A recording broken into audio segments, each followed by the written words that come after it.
June has only just begun, but we've already had a very turbulent year. Political unrest in Tunisia and Egypt at the start of the year forced oil prices above $100 a barrel for the first time in 2 years. This has been attributed to turmoil in Egypt, threatening to affect shipments passing through the Suez Canal and flow along 200-mile Suez-Mediterranean pipeline. Approximately 2.5% of global demand passes through these mediums on a daily basis. Also, a fear that such rioting and political instability would sweep into major oil-producing countries, such as Saudi Arabia, became instilled in many.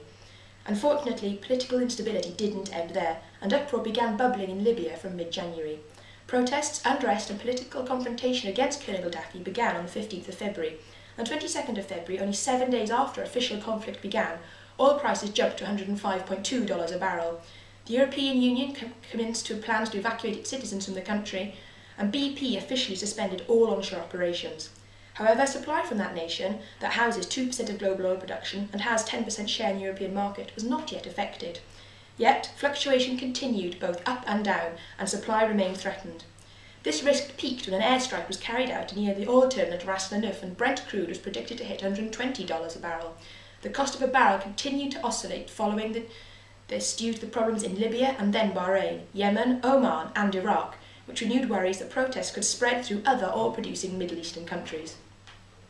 Oil prices took a sudden dip when a devastating 9.1 magnitude quake hit Japan, the world's third largest oil consumer, on the 11th of March. Fears decreased demand came to the surface and created a drop below $100 a barrel. This decline occurred despite the continued protest and impending civil war in Libya, the imposition of a no-fly zone over the country, the threat of a planned day of protest in Saudi Arabia, a peaceful demonstration in Kuwait and continued trouble in Bahrain.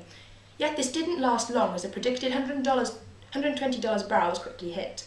The most recent event at the time of writing, which had the potential to affect the price of oil, was the death of Osama bin Laden.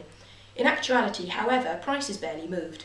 This could be due to the fact that the threat of Al-Qaeda attacks to disrupt oil from the Middle East is considered to now have fallen with the death of the group's leader.